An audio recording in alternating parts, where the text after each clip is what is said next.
O município de Ponta Grossa, ele tem um relevo que, de certa maneira, ele reproduz em escala mais detalhada o que nós temos no estado do Paraná.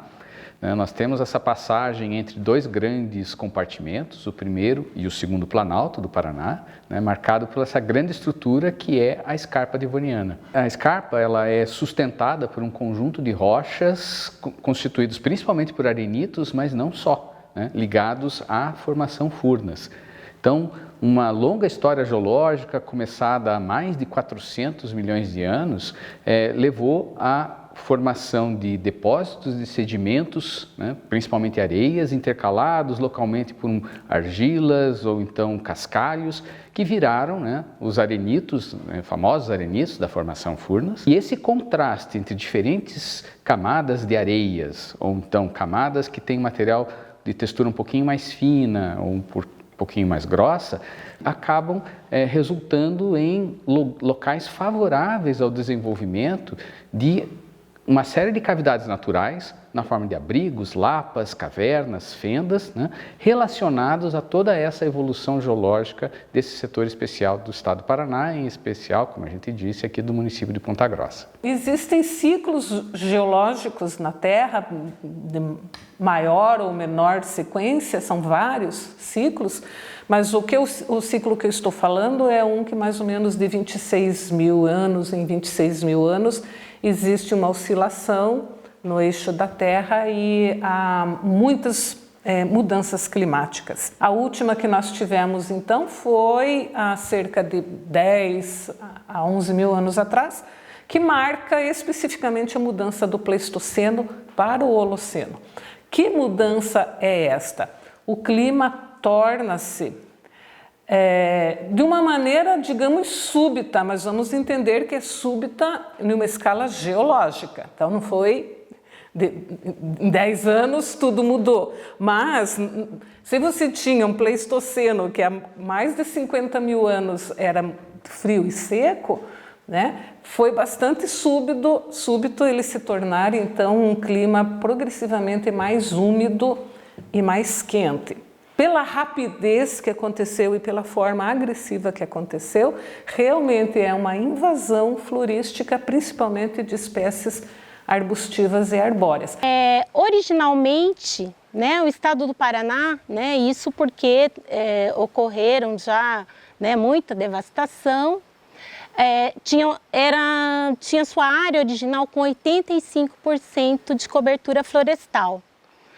E aqui na nossa região, a gente não tem cobertura total florestal, justamente porque nós estamos numa região de relicto, aquilo que sobrou lá de eras remotas. Então, por isso que a gente tem essa matriz de vegetação campestre e a gente tem também áreas de cerrado.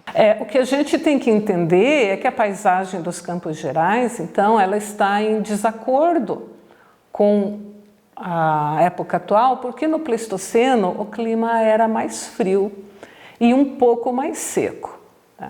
Então, a gente tem a formação desses campos, que basicamente é a mesma paisagem de hoje, as mesmas espécies, só que os extremos do clima, essas espécies eram bastante rústicas e era campo mesmo. A araucária e as árvores que acompanham a araucária, elas são muito mais recentes, elas são do Holoceno. Então, no Pleistoceno não tinha nenhum tipo de floresta. E esta mudança climática para eles foi muito favorável, porque a caça começou a se tornar mais abundante, mais rica, mais fácil de apanhar. Claro que também eram caçadores e coletores, então nós temos uma maior diversidade de raízes e de frutos, e como eu disse, da fauna que vem atrás desses frutos. Essas pinturas foram elaboradas por diferentes povos, desde os paleoíndios, que são populações que conviveram com a megafauna extinta, né, que é a preguiça gigante, o tigre dente de sabre, que deixam as representações simbólicas, né, muitas associadas, que a gente pode fazer uma comparação com momentos da memória daquela população. Em relação aos povos que habitaram aqui a região de Ponta Grossa, nós temos, né, os mais antigos são os chamados umbus. Eles eram conhecidos como caçadores-coletores, eles produziam muito material lítico e nós temos aí uma relação de idade que chega até aproximadamente 10 mil anos, e aqui em Ponta Grossa nós temos um sítio arqueológico datado de mais de 7 mil anos desses povos. De qualquer forma, por fatores que não são ainda muito esclarecidos, esses paleo-índios eles se extinguiram e foram repostos por outros grupos, e esses grupos já dominavam a agricultura, então o impacto, né, cultural não foi tão grande. Essas pinturas rupestres que existem, né, e já foram documentadas em diferentes abrigos no município de Ponta Grossa, são relacionadas também a populações ceramistas que entram na região há cerca de 4 mil anos atrás, né? São populações G-meridionais, né? Tem uma cerâmica fina com engobo negro, né? E esses abrigos, né, parecem ter uma sucessão de ocupações, né, e uma parte delas está relacionada a essas populações G. Mais recentemente, né, 4 mil anos atrás, nós tínhamos também a possibilidade de ter guaranis nessa região, e mais recentemente nós tivemos, né, os povos caigangues. Nós podemos dizer que nunca tivemos estudos sistemáticos aqui no município de Ponta Grossa, especificamente na Escarpa Devoniana, sobre a arqueologia aqui da região. Mas tivemos importantes estudos de pesquisadores vinculados ao Museu Paranaense, como o Odemar Blasi, Igor Chimes, a Claudinês Parelada, que contribuíram significativamente acerca do conhecimento arqueológico aqui da nossa região. O professor Odemar Blasi nasceu em 1920 em Ponta Grossa. Ele, na adolescência, já veio com a família morar aqui em Curitiba, né?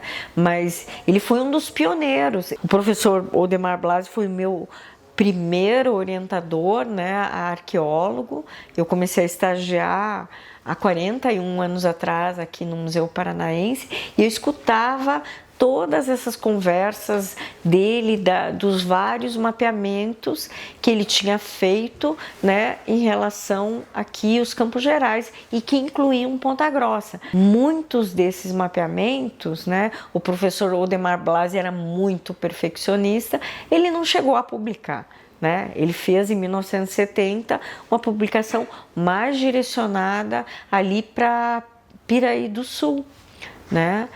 E no qual ele coloca a Fazenda das Cavernas e pro parque, o que depois virou o Parque Estadual do Guartelá, que é Tibagi. Então, a gente pensando nessa história da arqueologia paranaense, com essa primeira documentação em 1956 da Nete Lame e do José Amperer, eles foram, né, para alguns abrigos, inclusive um que depois o professor Igor Chimes, né, o Cambiju, fez a documentação. E de 70 até a década de 90 teve um hiato, né, durante essas pesquisas arqueológicas na região.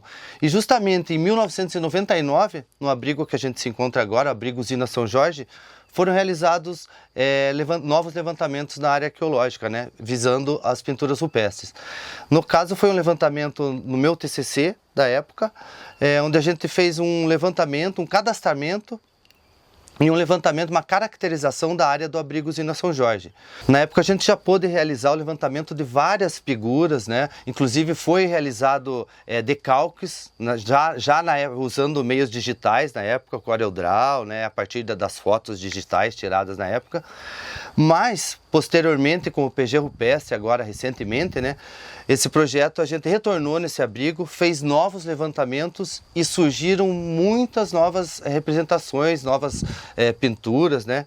Diversas figuras que estavam escondidas a olho nu, embaixo da fuligem, a gente conseguiu cadastrar novamente nesse projeto. O projeto PG Rupestre ele foi aprovado em um edital do município de Ponta Grossa, em incentivo à cultura, e o objetivo principal dele era visitar os sítios já conhecidos, então eram 25 sítios conhecidos na cidade, e o objetivo era então fazer um recadastramento, tirar novas fotos, porém, explorando áreas próximas desses sítios conhecidos, nós fomos descobrindo novas pinturas, novos locais, né, com vestígios arqueológicos, e então acabou se ampliando esse objetivo, né, de explorar, de prospectar também essas áreas próximas, né, e com isso nós tivemos aí um número muito maior de abrigos com pinturas rupestres e também no quantitativo de pinturas conhecidas, né. Bem, o projeto PG Rupestre nos revelou dados, né, informações muito importantes aqui para o município de Ponta Grossa. Uma delas é que hoje nós temos 52 sítios arqueológicos conhecidos. Desses 52 sítios arqueológicos, durante o projeto foram realizados decalques de todos os painéis, né? Então nós temos uma estatística em relação ao grafismo aqui de Ponta Grossa que é incomparável a qualquer outra área dos Campos Gerais, como também em outras regiões do Brasil. Esse é um inventário que tem uma dimensão muito grande em relação aos resultados. Aqui no município de Ponta Grossa, na região da Escarpa Devoniana, nós temos diferentes tipos de vestígios arqueológicos. Os mais expressivos, os que mais nós conseguimos identificar, são os grafismos rupestres, mas além deles nós encontramos, né, material cerâmico, pedaços de minerais e rochas, lascas, pontas, né, as chamadas pontas de flechas, como também nós temos oficinas líticas, né, locais onde eram produzidos, amolado, afiado instrumentos do dia a dia desses povos originários, como também gravuras, né, que são escavações, marcas produzidas por essas comunidades nas paredes, principalmente das áreas abrigadas. Durante muito tempo foram conhecidos apenas alguns sítios pontuais aqui na cidade de Ponta Grossa. E isso dava uma ideia de que não existiam tantos sítios.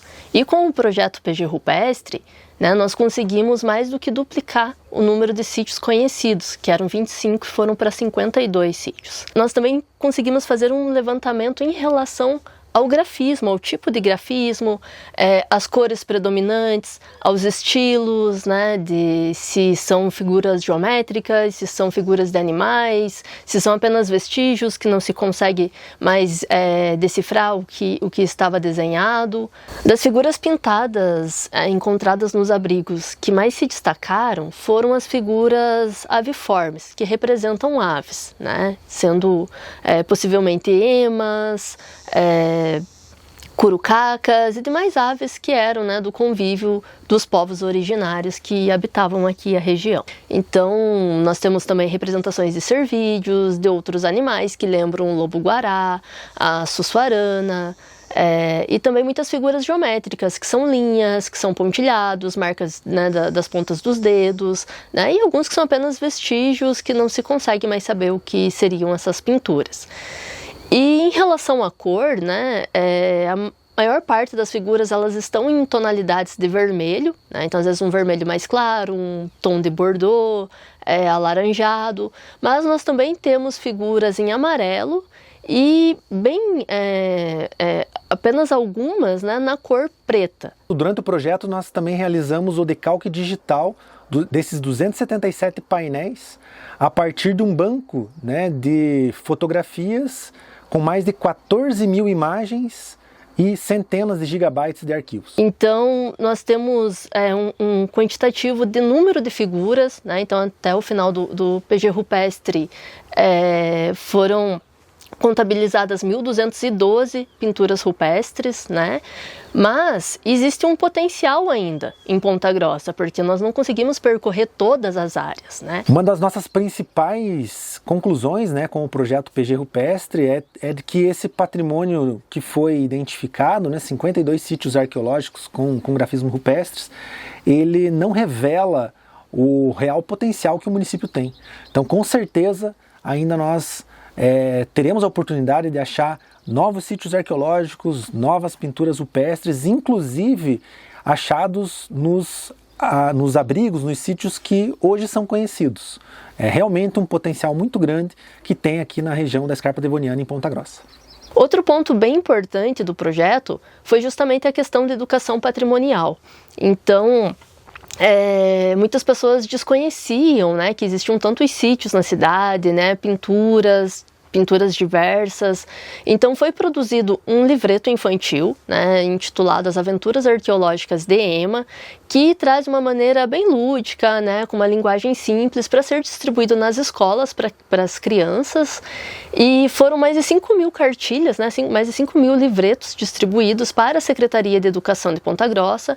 Foi distribuído também para a Secretaria de Cultura e também para o Sindicato das Escolas Particulares, para que esses livretos então chegassem, né, e fossem utilizados pelas crianças em sala de aula.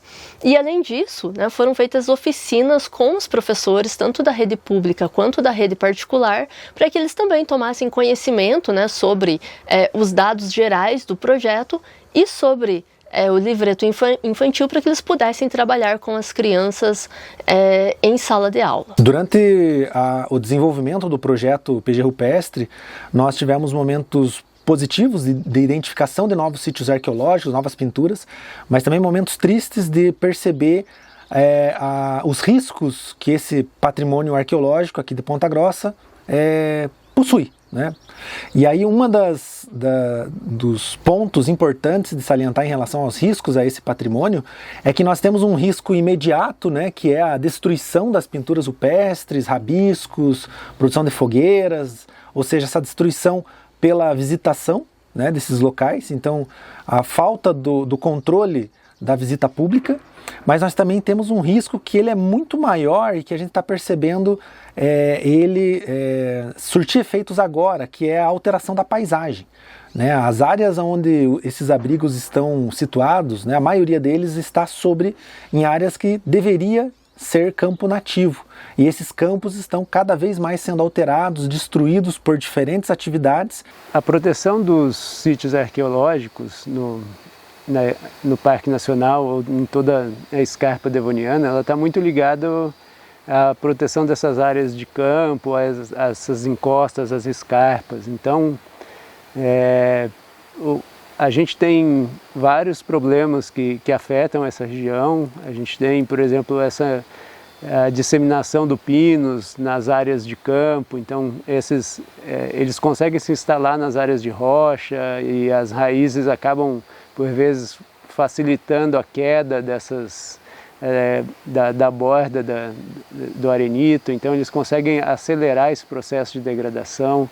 A gente tem os incêndios que ocorrem algumas vezes nessas áreas. Então, os incêndios às vezes conseguem entrar e trazer ali fuligem, conseguem causar algum problema nos abrigos ou nos sítios. No sítio Abrigozinho São Jorge, um dos mais representativos no quesito de arte rupestre aqui na região de Ponta Grossa, também, infelizmente, é um dos mais depredados, né? Desde 99, quando foi feitos os levantamentos aqui, já existia essa depredação de fuligem, de rabiscos em cima das pinturas, mas ao longo dos anos, né, para os dias atuais, para os últimos levantamentos, a gente percebeu através de fotos, né, da época e de agora, que vários locais do abrigo continuam essa depredação, infelizmente. A degradação mais acentuada a gente encontra pela ação do homem, quando a gente tem realmente o vandalismo direto em cima das pinturas, essa tentativa ou desconhecimento da fragilidade do arenito ali naquela região, no local, então acabam estragando as pinturas, raspando ou por algum outro motivo tentando levar algum souvenir daquilo para casa, né? Uma das formas de a gente estar evitando essa depredação no rico patrimônio arqueológico da região dos Campos Gerais, em especial aqui em Ponta Grossa, né, seria projetos de educação patrimonial. É aquela frase que a gente sempre usa nas nossas palestras, né, o conhecer para preservar. Se você não conhecer a importância, a relevância de um sítio arqueológico como esse, jamais você vai estar preservando, né? Então são iniciativas como o projeto PG Rupestre, o projeto Tibagi Rupestre, Piraí Rupestre, todos esses projetos que envolvem tanto a comunidade quanto o meio científico, né?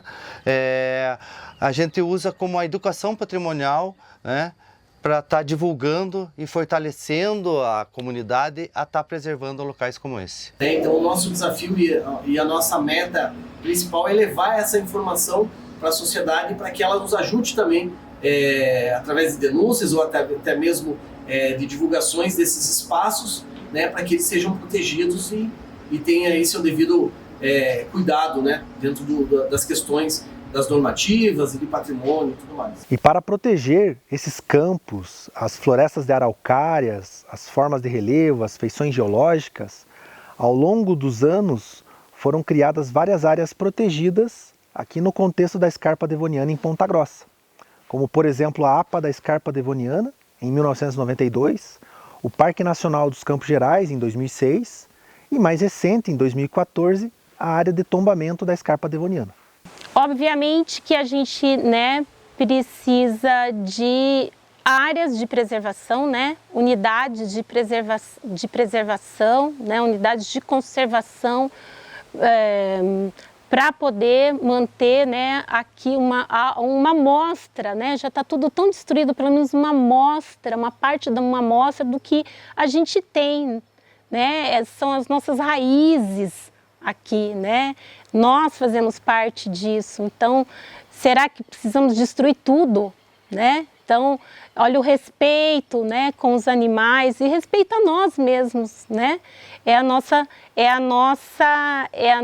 cultura daqui da nossa região. E essas unidades, elas têm características diferentes. Então, as APAs, elas têm um olhar mais amplo. Ela é uma área muito maior e que você vai tentar equilibrar os impactos dos diferentes empreendimentos que ocorram nessa região. Então, é uma visão macro de uma região para você tentar fazer com que os impactos ali se equilibrem, não sejam tão grandes. Os parques nacionais ou parques estaduais, eles já têm uma característica mais restritiva. Eles vão ter um direcionamento maior para a proteção, mas também vão permitir o uso público, a visitação, a presença de pessoas ali dentro em diversas atividades, além das atividades educativas, né, dessa interface com a sociedade. Com relação à utilização desse riquíssimo patrimônio cultural e natural da região, eu acho que nós ainda temos algum dever de casa a realizar, né? Nós precisamos, junto aos conselhos de gestão de unidades de conservação, dos nossos conselhos, especialmente aqui do município de Ponta Grossa, incorporar a compreensão de que isso pode ajudar a, além de proteger, de criar empregos, trazer, né, para uma parte mais ampla da sociedade o que realmente significa o nosso patrimônio arqueológico, o nosso patrimônio natural. Termos estratégias que consigam conectar, né, o turismo, a execução de atividades culturais, né, dentro dessas áreas que são especiais em função desse patrimônio arqueológico, esse patrimônio natural que nós temos, né? Então, precisamos encontrar mecanismos, né, precisamos capacitar as pessoas para que essa atividade seja realizada respeitando as fragilidades, as características especiais que cada uma dessas atividades precisa ter, né? Mas incorporarmos isso como algo fundamental na gestão das nossas atividades na área dos Campos Gerais. O uso público, né, o turismo, a visitação turística em sítios arqueológicos, né, é um ramo do turismo que tem muito potencial no Brasil todo. Inclusive nós temos várias áreas do Brasil que são sítios arqueológicos e também importantes pontos turísticos. E aqui em Ponta Grossa não é diferente, né? Um dos aspectos importantes ao considerar, né, a utilização de sítios arqueológicos para o uso público, para turismo, para aulas, é primeiramente ter um controle do acesso.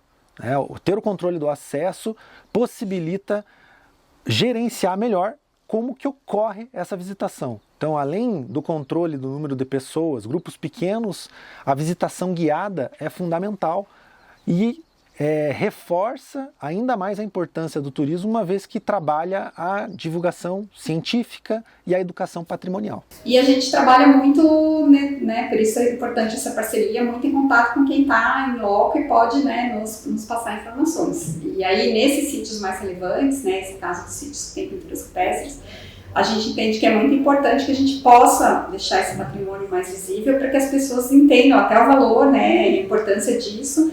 A gente sabe que alguns locais são de difícil acesso, ou enfim, estão em áreas que nem é permitido tanto ter acesso, mas a própria possibilidade que você tem hoje com ferramentas, né, de tecnologia, enfim, filmar e depois fazer vídeos, né, possibilidade de imersão, da pessoa se sentir como se estivesse no local, já são modos de você difundir esse patrimônio, né? Então a gente, claro, idealmente quer que todos esses projetos sejam feitos, né, e aprovados pelo IPHAN, para que a gente possa ter um controle de que essa eventual visitação não vai causar nenhum tipo de dano no patrimônio. Conservação pode ser aliada à obtenção de recursos de dividendos, né? Conhecemos aí pelo menos uns 3, 4 casos muito emblemáticos de pessoas que a família detém essas áreas há décadas, que estão investindo muito fortemente e com bastante retorno num ecoturismo de qualidade, tornando Campos Gerais, inclusive, reconhecido nacionalmente. Então, eu acho que quanto mais as pessoas tiverem acesso a esse tipo de informação, seja pelo turismo, pelo lazer ou até numa visita educacional, mais fácil essas pessoas vão entender a importância de conservar. Iniciando nas escolas ou mesmo pessoas já adultos, né? Isso não importa, o importante é que elas saibam o que elas estão vendo, qual é o contexto disso, e aí eu tenho certeza que vão passar a conservar. Essas pinturas, parte delas não estão descoladas, né, de populações que vivem até hoje em dia. Então isso a gente tem que pensar. Quando pensa em conservação, em patrimônio, a gente tem que pensar que parte dessas pinturas estão relacionadas a povos indígenas que vivem até hoje. Talvez não em terras indígenas dentro do município de Ponta Grossa, mas talvez como indivíduos dentro da área urbana ou da área rural e que têm vínculos, né, de memória com essas representações. O projeto PG Rupestre trouxe uma série de resultados espetaculares, né? Mas também ele trouxe um enorme desafio para a comunidade e para a sociedade aqui nos Campos Gerais. Nós temos um rico patrimônio natural e cultural ainda a ser descoberto, ainda a ser devidamente apropriado pela sociedade. Então, novos estudos, novos projetos devem acontecer para que nós possamos conhecer, compreender, entender as conexões que podem ser estabelecidas com isso que é algo precioso e que nós temos a responsabilidade de traduzir da melhor forma e fazer chegar às novas gerações que ainda deverão passar aqui por essa região, tal qual fizeram os nossos povos originários.